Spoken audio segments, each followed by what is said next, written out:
Welcome back to Mr. Foreman's workshop. To begin, we're going to disassemble the vehicle in an episode called The Stripdown.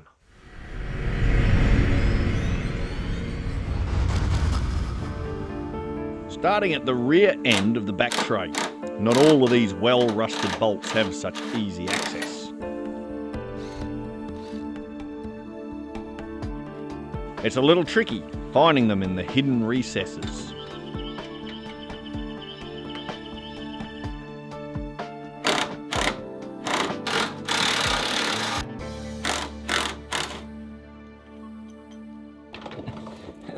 I got it.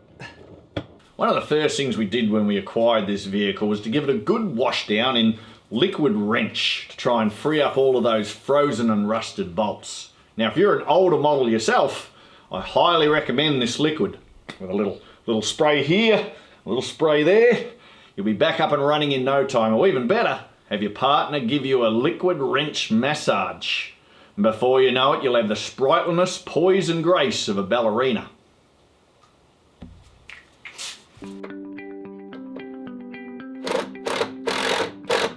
To get at the bolts holding on the front of the tray, one needs to remove the seats and the platform beneath.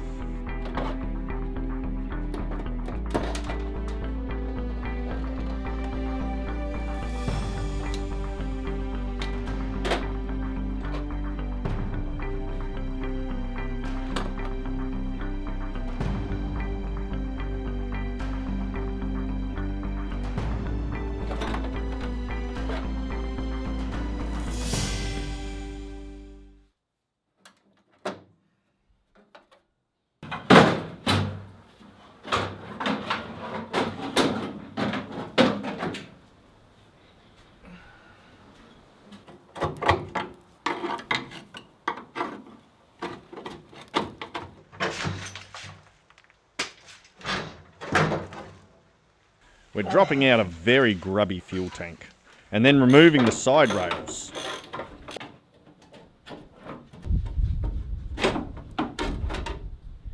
Then, with the back gate taken off, my saucy assistant Summer helps remove the tray and set it aside.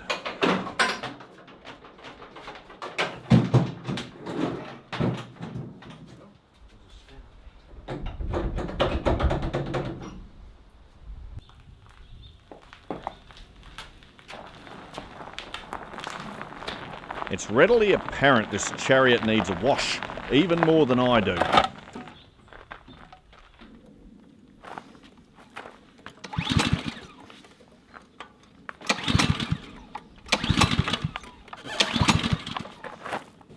Got to turn it on. That's what you got to do.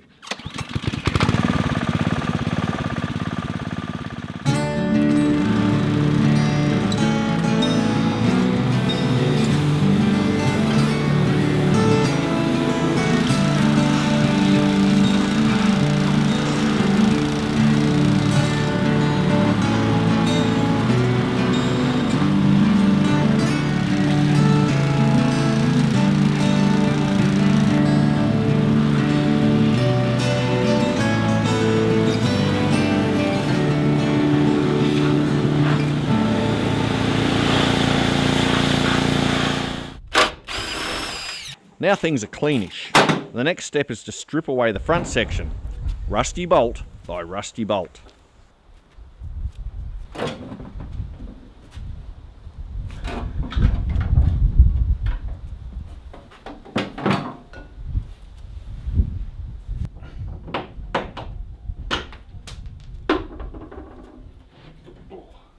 Forward.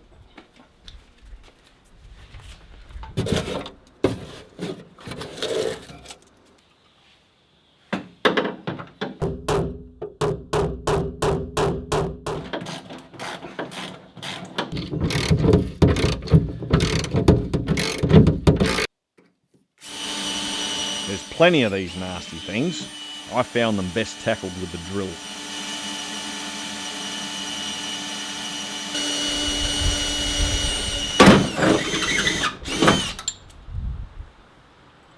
Getting the left wing off gave us some trouble, so what I've done is got liquid wrench in, soaked the bolts, left that a couple of days, and then I'm going to Try to get Wilms's assistance to get these rather stubborn bolts out. These mongrel rust-infused bolts are real tricky stuff. A ton of time lost trying to figure out how to get at both ends of the buggers before calling on Wilms for help.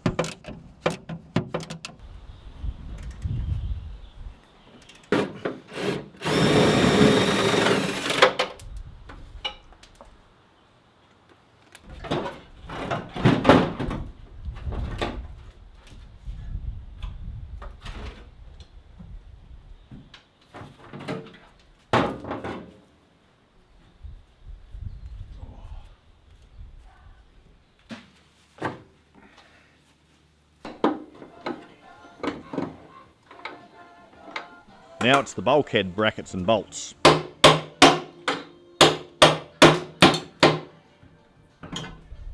us in time. I think this bulkhead's ready to come off. I'm not sure how heavy it's going to be. The main support are the two big heavy bolts on either side of the vehicle. How does that feel? Once again, Wilms is called in as a chunky bulkhead gets jimmied away from the wagon.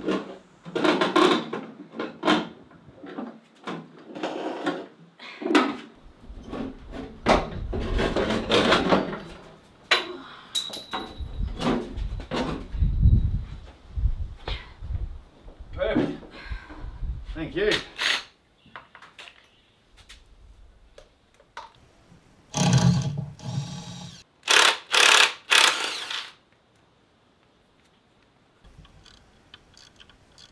Moving rapidly ahead, we're now to separate the gearbox from the motor, then attach the engine to the hoist.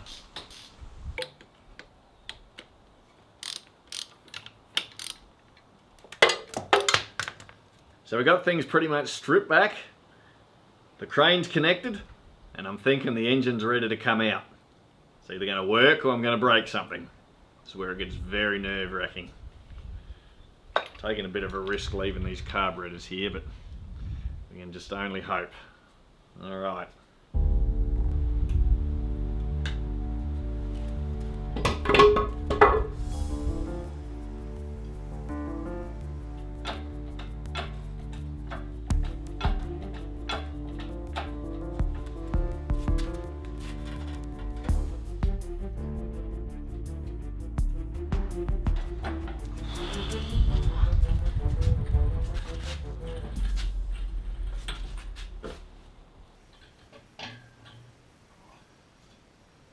So our little workshop's rapidly starting to fill up. We have limited space. I would like to get this engine mounted onto that. And to do so, we have to take off the clutch, the adapter housing, and the flywheel as well. And the engine can then be up and out of the way, where we can either start working on it or at least not have it take up so much space. So my aim is to try and take these Allen key bolts off the adapter plate. But some of the bolts, they're full of shit, so I'm using a screwdriver and some WD-40 and a rag to try and clean it out so I can get a nice firm fit in there. These bolts are on a little tight.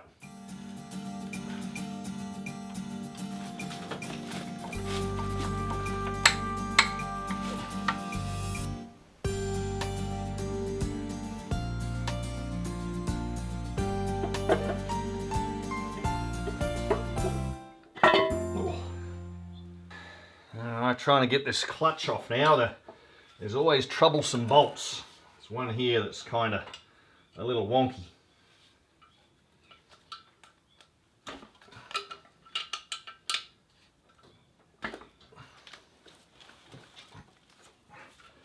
Stop that from spinning with my feet.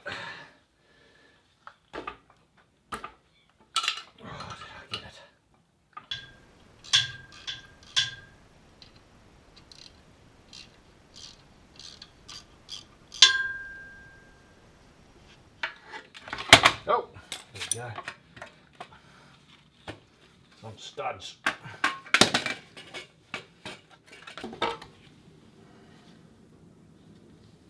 Oh dear. Doesn't look like there's much left of that. What do you think?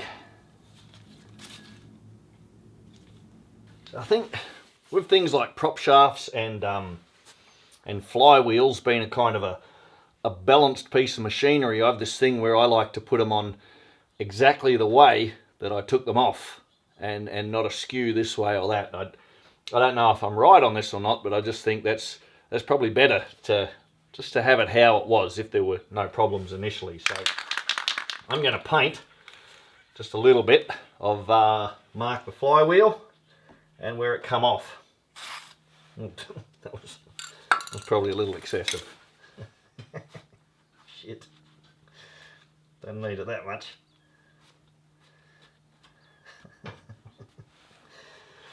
Yeah, maybe we'll shoot that scene again.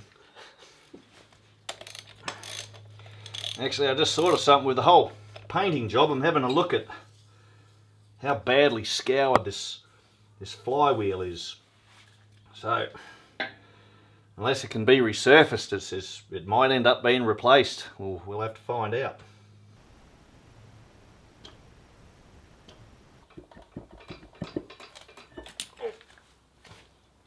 Oh, well, that didn't help. Fuck. The whole thing's painted the wrong bit.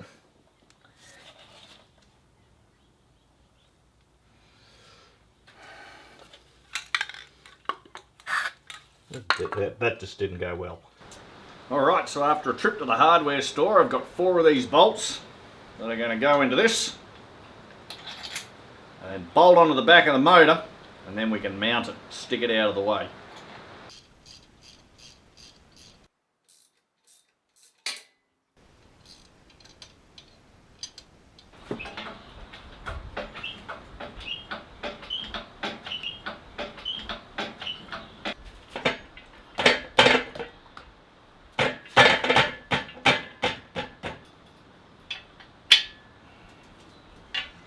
Alright, now this thing here has got to go in the back.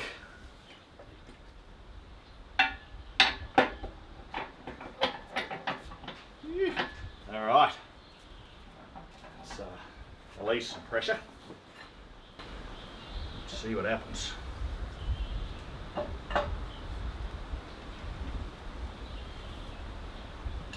No, that's not good. Something's gone wrong.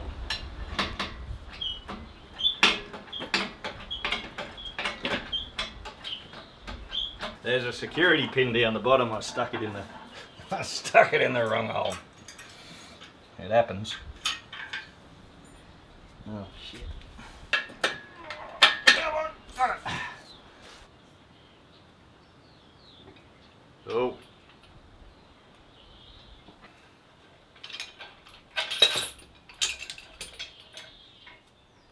Looks like it's mounted.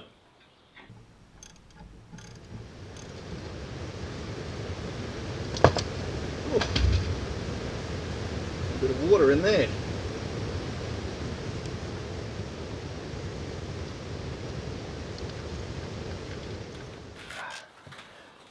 So this gearbox has got like a little indentation there and it's full of sludge, but the good news is that, well, I hope it's good news, is I'm not sensing any metal shavings or anything nasty in there.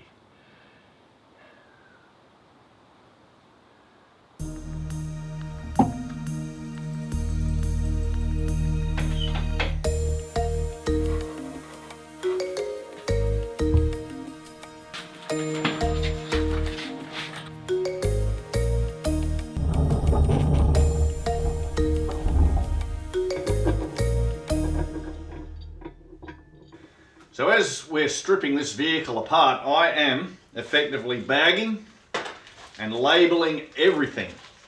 The lot of it all goes into its own little separate bags with a label on saying where it come from, and even at times little diagrams, so that I have not only the workshop manual to go off, my own intuition, but also have my own notes, and then obviously where it come from, what side, and it doesn't matter how obvious this is, those labels are there.